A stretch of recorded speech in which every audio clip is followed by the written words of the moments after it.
then there'd be a... Okay, so this is Gallery Erarta, and it is massive. It's massive, and I'm very excited to have found it because it was really difficult to find in St. Petersburg at night. Here we go. Look, it's got a main entrance. This is super exciting. It's got a main entrance, kids. We're gonna go inside and we're gonna know we're in the right spot. This place is really legit. Nothing. This is a little sitting area. So there doesn't seem to be any order to how the paintings are presented. It's just kind of like painting, painting, painting, painting. It's all Russian artists so far. Local artists, I assume. But I'm a big fan of this guy here. I'm a big fan of this one. Look at this texture. You know, it's called Arm Wrestling. And it's by Vyacheslav Mikhailov. It's like this beautiful, swollen, distorted horse. Same artist. This is beautiful too. This is like this crazy rotting woman with all her guts filling up. She's so beautiful. And there's such wonderful color in it. Look at this color. And this is by Felix Volsnikov. The Venus of Sverdlovsk. Notice that they've got signage in English. I like this gallery, that makes me happy. But then, this is in English, so too bad, kids. I don't know. Isn't that so like a yeah, it is like Moreau. It's true. There's like a really running theme of, there's paintings in the other room that were like Picasso. Yeah. And there are a couple that were really like, this is like Dali. And then you go to art school here and it's all such a classical style. Like, are we training people to paint individually or not? Although I like this. This isn't reminding me of anybody. And then they're all framed. All the frames look like they came out of somebody's fancy dining room. Like, what's all these gold frames? I don't know. Okay, this is called Nevsky Prospect, which you can only appreciate if you've been in St. Petersburg. But this is the busiest street. There's this one little kid in the middle of it. I don't know, I think this is a nice interpretation. This one's called The Story of Jonah. It's by Vladimir Fati.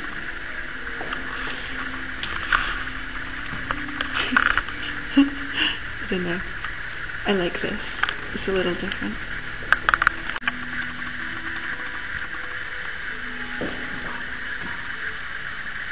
No. So we've got the very, you know, the white walls and the like what is this like blue chunk of floor? I don't know.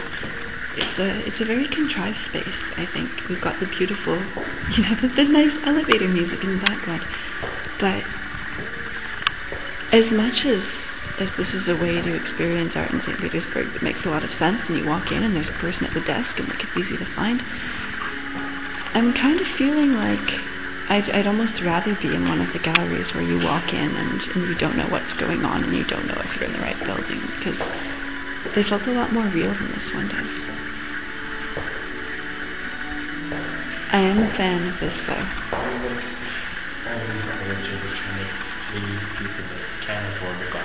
Exactly. It's catering to some kind of bizarre, expensive taste that maybe doesn't take the art into account. I think, look, this painting is the St. Petersburg that I was seeing when I got here, with all of the smog and terribleness. And then this one over here is like the St. Petersburg that maybe I'm seeing now with like, oh, sometimes there's a bit of blue sky and like, it's nicer maybe. Okay, this floor is more promising. We're on the second level now. And the first level, I really just felt like we were looking at something designed for a dentist office or somebody's dining room. There were all these like for example, there were all these paintings that were just supposed to look like copies of Pollock, but they weren't. They were missing like the essential elements that really make, you know, the original. There was no like they were forced. The whole point of Pollock is that the paint was falling as it was supposed to, and like maybe there's cigarette ashes in there, and these ones were just like, you could really tell that a lot of calculation had gone into where each specific, you know, unplanned looking stroke was. But anyways, this is this woman called Elena Figurina, and I like her. She's got these little sculptures of children, and they've got some real life in them, you know. They could be sculptures made by children. they're like, they've got a really good energy. And then all these paintings on wood, again, there's such a warmth to them. These very expressive little faces. They're all so simple.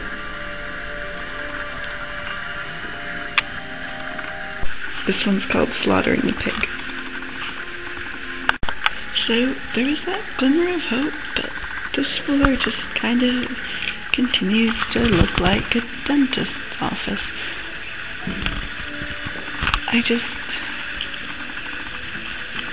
There's nothing stunning.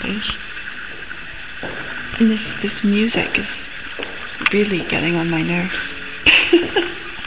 We've got something that would be promising. We've got 2 rooms called Wee Spaces, which are clearly installations. This one says, "Welcome to everything that's left. What's left and everything's gone. Please mind that the decor of the interior is an indispensable part of the exposition. Please do not tear off fixed items of the decor or disturb the integrity of the object. You may sit in the rocking chair, on the stool, or on the floor and enjoy the Tin Soldiers play in the first room. Otherwise, please do not cause mechanical or physical effect on the furnishing." So, oh, this sounds really cool. Let's go in. Yeah, that's really... Oh, but then when I swipe my ticket, it beeps and it puts up this X and it says you can't go in. And then this one does the same thing. Again, it's another installation. You can sit on the bench. You should not disturb the furnishing when the lights off. The session is over. Can we get in? No, we can't get in. Did the woman at the desk say anything when we came in about, you know, if you pay extra, you can see the use spaces? No, she didn't. So that's too bad. Horrible, but... No, it's horrible, but it's true. My friend who I'm with just made the observation that there are so many people here who should be here, and it's true. We keep passing all these couples who look like they've gone to the gallery, and they're the kind of people who want to buy these paintings for their dining room and probably can. And actually, to be fair, this floor is a little better. I kind of bypassed this because I was complaining and it didn't fit with what I was saying, but I like this. It's making a ticking noise. I don't know if you can hear it. And you think for about 4 seconds that maybe it's one of the clocks inside, but then you see that the speakers are right there. I think this would be a more effective piece if the speakers were hidden. But still, I like this. It's by Sergei Pushkin and Alexander Kramer, and it's called Cultural Cut.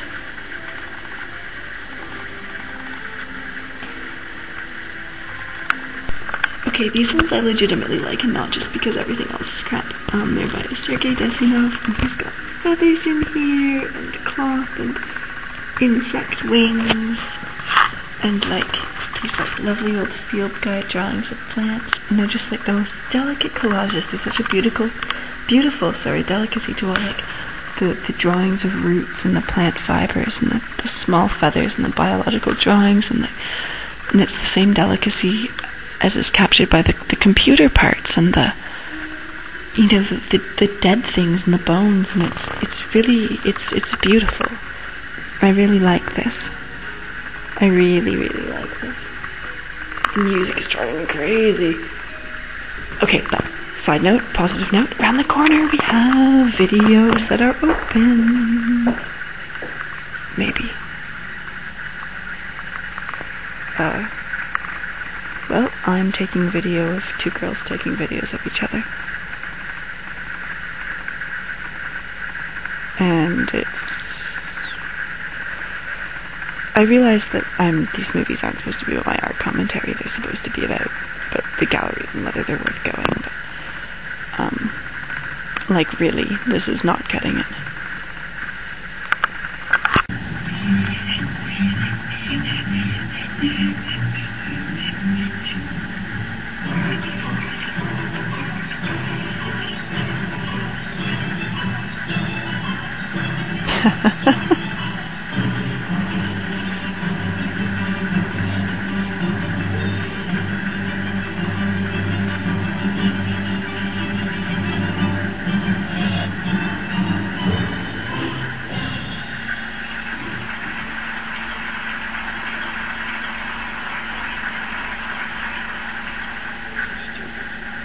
Yeah, it makes an interesting point about this gallery, I think.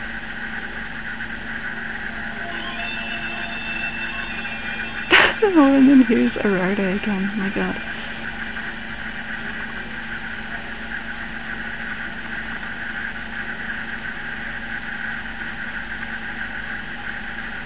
Okay, maybe the next one.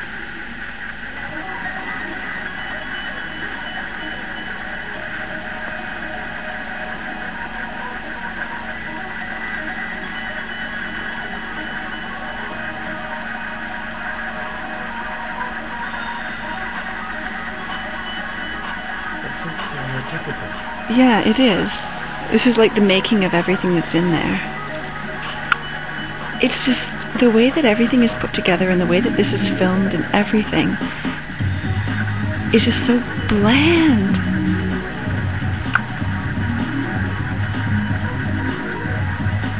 It's so like grade 6 project, like, oh, actually, this is alright. That was alright for a second. But this is so like, wow. It is the making of everything inside. It's the making of the fake Pollock paintings I was complaining about earlier. Okay, so here is the painting from that terrible video being sold for lots of money. Case in point. I don't know. Gallery Erarta, for all that it shone like a beacon when we were out on the street, was a rather disappointing. This is the best part, is this little seating area. This is the best part. I don't even know. It's just, it was altogether a disappointing experience. Actually, this is a really cool part. Look, it's the wall and it's the sculpture and it's the curtain. It's kind of nice. No, but really, I don't want to say don't go, because I would never say don't go to a gallery. It was only 150 rubles, which is like $4 or something, but it's, I don't know, if you're only in St. Petersburg for... That's true! You know what, we got the student discount. I know places where you can eat for $10 sushi. you can do a lot for $10 that was better than this place. The thing is, if you're gonna like be living in St. Petersburg, yeah, you know, check it out, why not? Maybe there'll be a couple of good pieces. There were a couple of good pieces today. Yeah, don't look forward to it. If you're in St. Petersburg for like a week, do not waste part of that week on this gallery, because near and dear loved ones. It's not a good experience, guys. You won't like life as much afterwards. I'm sorry, guys. Don't go. So this is a shop where you can purchase, quote, a copy of any painting in the gallery.